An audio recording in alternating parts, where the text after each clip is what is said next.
разговоры, субстрат колкубанцев и аланов смешали. Возьмите Баграта Техова «Тайна древних погребений», где непредвзято на основе научных данных доказано, что это такой же аланский этнос, как и другие, просто зашедшие в горы на несколько времени раньше и, конечно, приспособившись по внешнему виду, поэтому чуть-чуть приспособившись к условиям горным. Точно так же, как аланы постепенно стали астинами. Потому что аланы это степные жители. Это дальние расстояния, соответственно, одежда.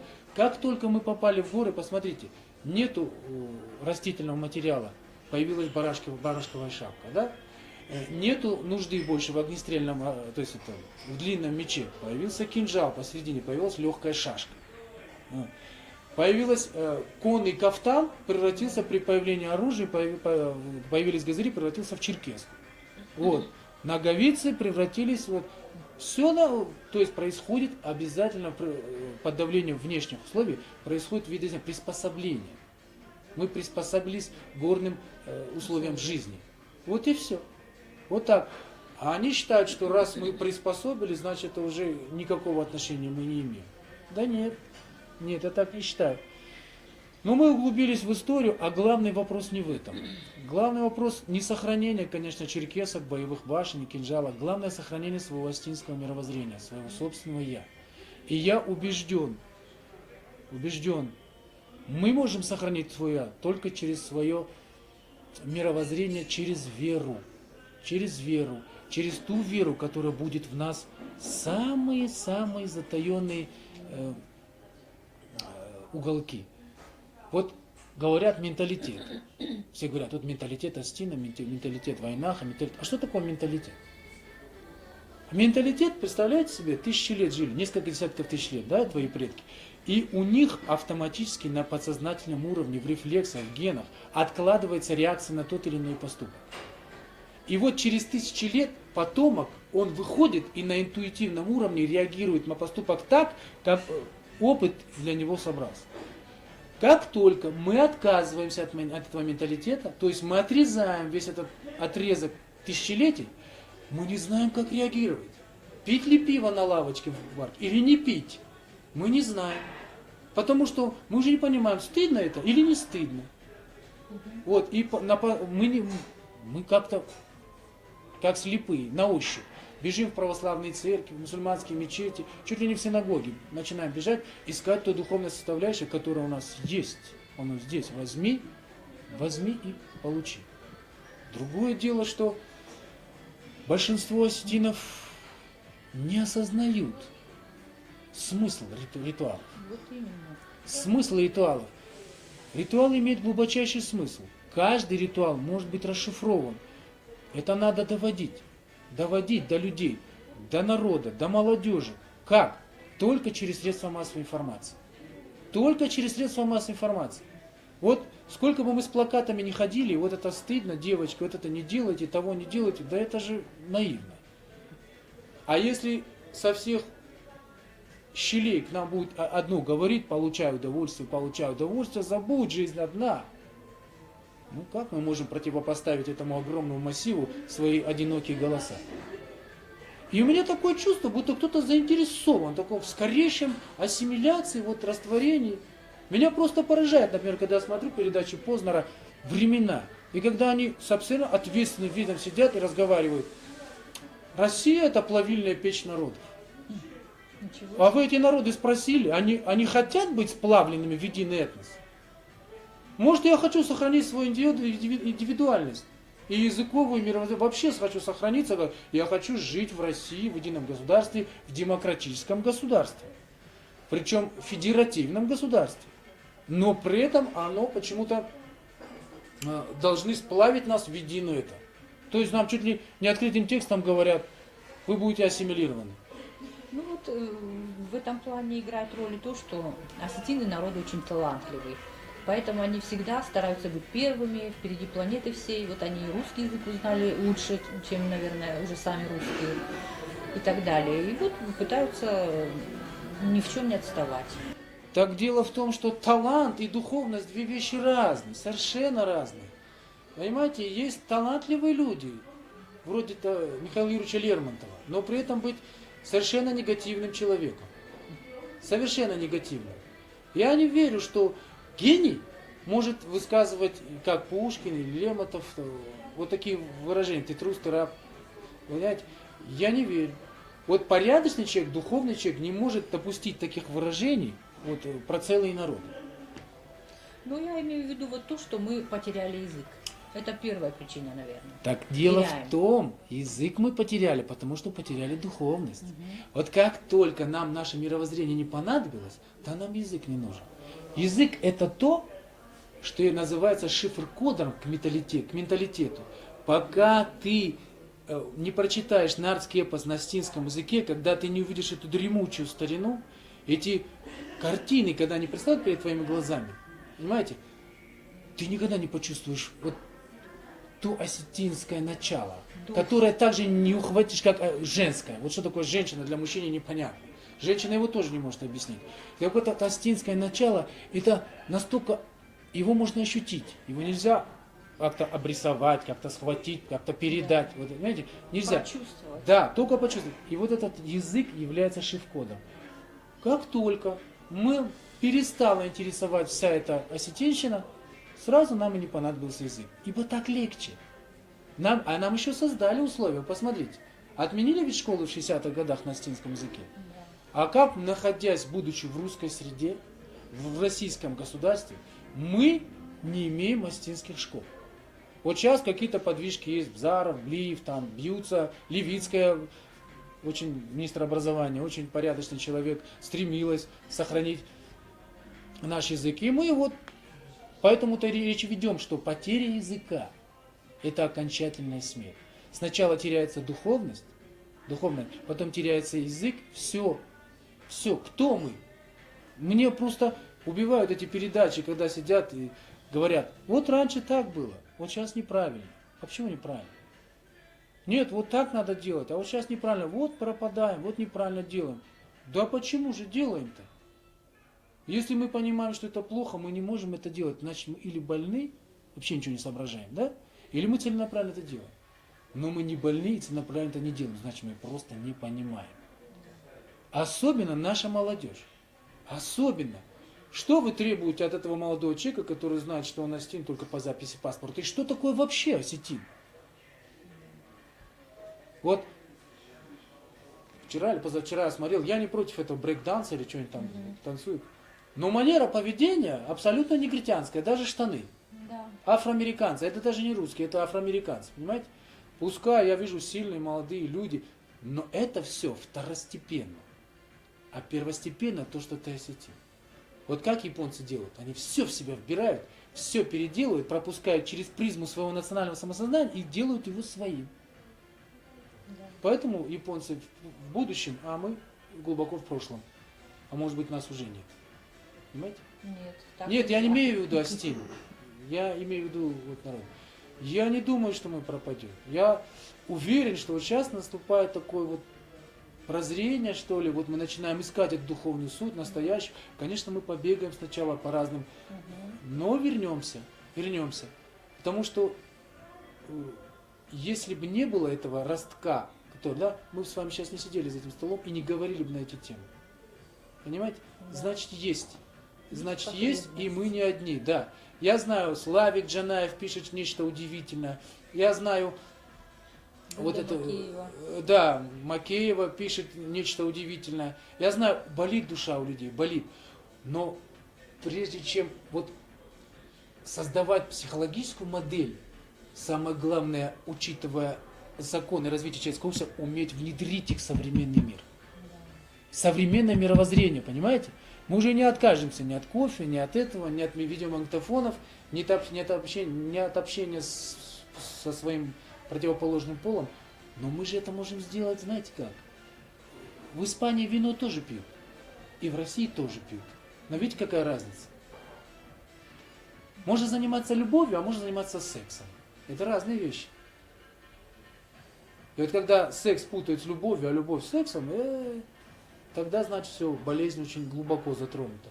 Ведь, помните, я как-то с вами говорил, у всех народов очень жестко сохранялось в прошлом, это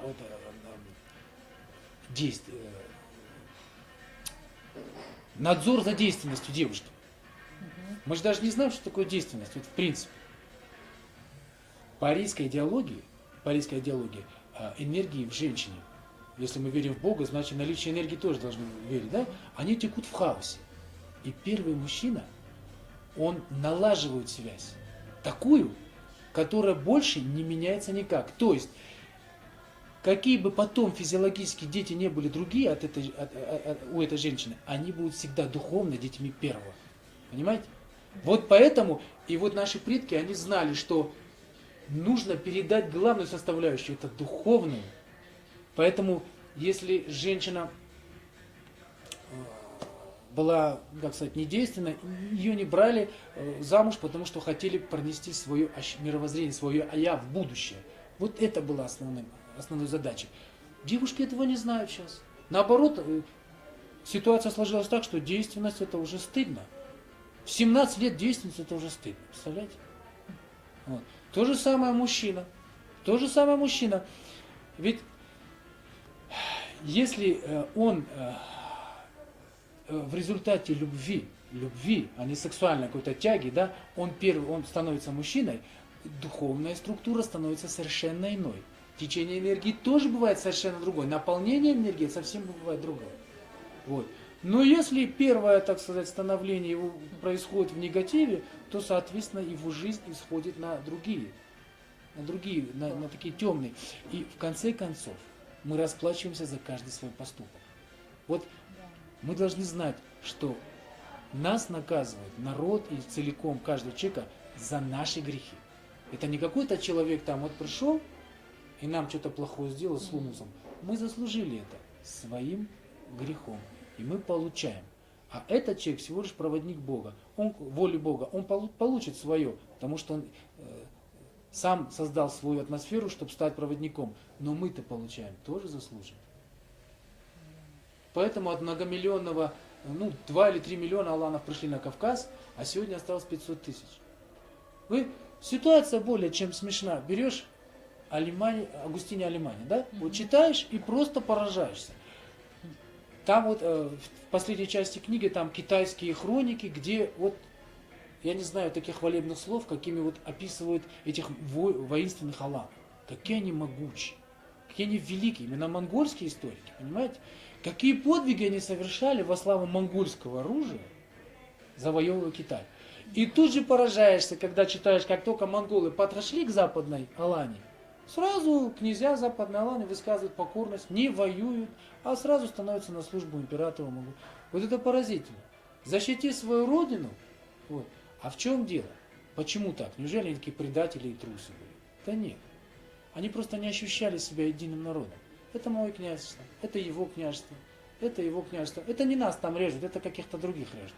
Это твальцев режут, это двальцев, это чесанцев, там иронцы, здесь дегурцы, это нам дела нет. Вот, пока мы не осознаем, что мы единый этнос, мы едины. Когда житель Алагира будет сидеть от того, что в Южной Осетии идет стрельба, вот тогда мы будем непобедимы. А пока мы не чувствуем себя единым этносом. А что делает это с единым? Язык и духовная составляющая. Вот когда мы это возродим у всех вместе, мы начнем мыслить одинаково, и мы станем, кстати, в едином мировоззренческом поле. И мы станем кем?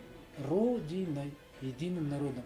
Я не собираюсь не увеличивать ни территорию, ни численность, но мы должны, вот как 1000 лет пройдет, и чтобы еще кто-то сидел и говорил, вот у Астинов плохо, дела сейчас идут, надо что-то делать, но через 1000 лет. Понимаете? Это значит, вот хотя бы как нам передали, хотя бы так передали. Ну, а еще лучше, чтобы дела еще лучше были. Вот. У тебя есть стихи об Осетии, которые хотелось бы услышать, потому что поэзия – это высшее достижение человеческого духа. Ну, есть у меня стихотворение, но я так вот одно прочту коротенькое, так, чтобы поняли, как я отношусь вот это. Называется «О, не буди во мне Всевышняя Сетина». «О, не буди во мне Всевышняя Сетина, как болью наливается душа. В убогом теле падшего жестоко еще живет былая высота. Пускай толпятся все так жаждущие славы, напялив на себя чужую честь. Судьбе не важно, что торчит из ножен, когда душа мертва и негде духу сесть. Я не сужу, Господь, любовью сердце плачет. К земле сгибает память, тяжкий крест. Я не ропщу, Господь, но долю осетина Ты одарил меня, чтоб в муках мог гореть. Заур Багиев – человек необыкновенно одаренный. Он пишет хорошие стихи, поэмы и песни, играет на гитаре и поет, занимается живописью и публицистикой, снимает кино и является лидером общественного движения «Возрождение». А еще он обладатель черного пояса по каратэ-до. И все плоды своего многогранного творчества он с любовью посвящает родной Осетии, каждой гранью своего дарования стремясь приносить ей пользу. Я был довольно слабенький, болезненный мальчик. Если бы не это карате, я не знаю, как сформировался бы вообще мой характер. В преодолении формируется характер человека. Это когда преодолеваешь боль, усталость, банальность. Тогда становишься другим человеком. Только преодолевая, ты меняешься. Вот. Хочешь меняться, надо преодолевать. Где меняться? Воевать? Нет. Одно из самых жестких и мужских, можно сказать, это вот боевые единоборства. Они мне близки были и по характеру, и, наверное, этнически. И я вот с большой радостью начал заниматься около 30 лет назад и с тех пор работаю. И я вообще считаю, что более полноценно, чем вот этот вид, рукопашный бой, назовем его каратэ-до, не в названии дело, более полноценно не даст такого воспитательного момента, как это. Почему? Потому что именно в восточных единоборствах, когда дело касается реальной опасности, очень важен дух, очень важен, как сказать, комплексный, вот это, морально-нравственный комплекс, моральная устойчивость, моральная сила. И она воспитывается только в реальной ситуации. Если она воспитывается в каких-то кустарных, доморощенных условиях, то оно потом не работает в прикладном. А значит, это уже не боевое единоборство, а это спорт. Вот. И мне неинтересно было заниматься спортом, я занимаюсь боевым единоборством. Мальчиков, как бы сказать, мне бы хотелось умение самообороны, еще раз, самообороны без оружия, реальное, не рассказывать. Я не хочу говорить о тех каратистах, о которых так презрительно сложилось мнение в среде других единоборцев. Вот. Я хочу воспитать в них качество, передать. Причем я хочу передать своему народу, маленькому, который количеством не может, а вынужден будет качеством брать, иначе выхода нет. Я хочу, чтобы они сумели защититься, и не только физически, но и морально-нравственно от всего негатива, который сейчас вот в большом количестве на нас обрушивается. В большом. Хочу, чтобы они различали белое и черное, но при этом нужно проходить через физические страдания, преодоление боли, слабости своей в тренировке. Когда преодолеваешь, значит меняешься. А меняешься, значит не стоишь на месте. Ну, карате сегодня популярно, желающих много. Я не беру с улицы, я беру только по протекции, потому что я не знаю, кто ко мне пришел, с какими он чертами, негативными, или какой характер у него, агрессивный он или нет, для чего он тренируется. Я верующий человек, если я дам реальное искусство в руки агрессивного человека, то это потом на меня отразится. Я буду платить за его грехи, потому что я увеличил его потенциал, возможности. Не хочу этого делать, поэтому... Если я знаю, что мальчик воспитан, интеллигентен, вот, тогда я возьму его, и мы будем работать. Причем те, кто состоятельные, с них мы берем деньги, но те, кто не в состоянии, с тех мы позволяем тренироваться бесплатно, потому что мы полностью независимы от нашего спорткомитета. А можно сказать, что вот для своих воспитанников ты являешься еще духовным учителем, не только? Я надеюсь. Это в обязательном порядке, потому что вот единоборства не могут себе позволить чисто физическое воспитание. И не получится так. Потому что какой бы ты ни был, если ты оробел, если душа у тебя как-то, то все твои физические прекрасные качества просто не сработают. Поэтому духовно-нравственное начало здесь играет главную роль. Главную роль. А уже физическое подтверждает. Потому что, как бы ни был ты морально-нравственно силен, если ты физически уступаешь, то рано или поздно тебя научат страху. Ты должен быть защищен. Вот мы привыкли к победам в области борьбы. Это национальный вид спорта. А вот можно ли рассчитывать на такие же высокие результаты и здесь, в карате? Конечно, можно. Я просто надеюсь. Я уверен, что генетическая наша врожденная, вы знаете, 500-тысячный народ дал самых сильных людей в рестлинге. В вольной борьбе 500-тысячный народ. Почему мы должны в карате, в единоборствах, нам, остинам, единоборцам по природе, да вы что? Я думаю, и в боксе мы свое наверстаем. Я думаю, что еще мы скажем свое и в карате. Просто главное, чтобы подход к карате был реальным. Мы просто должны взять внешнее и уже от своих внутренних характеристик, от своих внутренних физиологических кстати, особенностей, да, уже отталкиваясь от них, доходить до мировых стандартов. И только так. Потому что если мы идем за кем-то, повторяя, мы будем всегда вторыми. Если мы пойдем своим путем, то мы можем оставить всех далеко позади, потому что я больше чем уверен, что наш народ очень одарен. Очень одарен.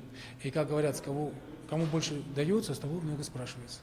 Я на борьбу ходил, я на теннис ходил, на футбол тоже ходил. Но это вообще не сравнимо.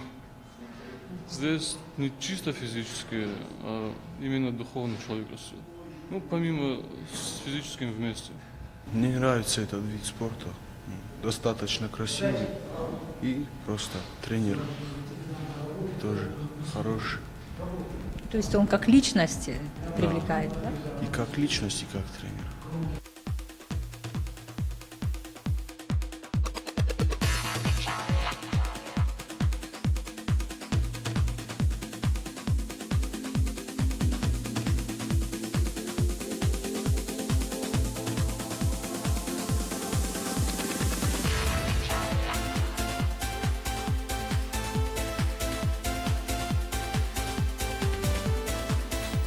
В зале, где Заур Багиев проводит занятия, висит флаг Осетии и образ Лактезуара.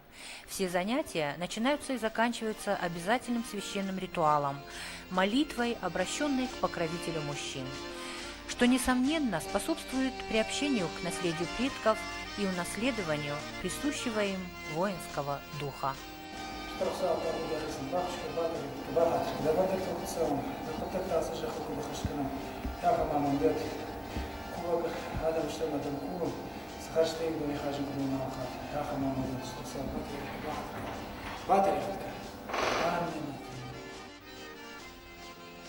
В чем же секрет великого таинства любви к родине? Врожденный ли это дар или приобретенное свойство? Как человек становится истинным патриотом Родины, осознающим всем своим существом ее бесконечное величие и неоценимую значимость, когда безусловным следствием этого является искренняя жажда служения родной земле?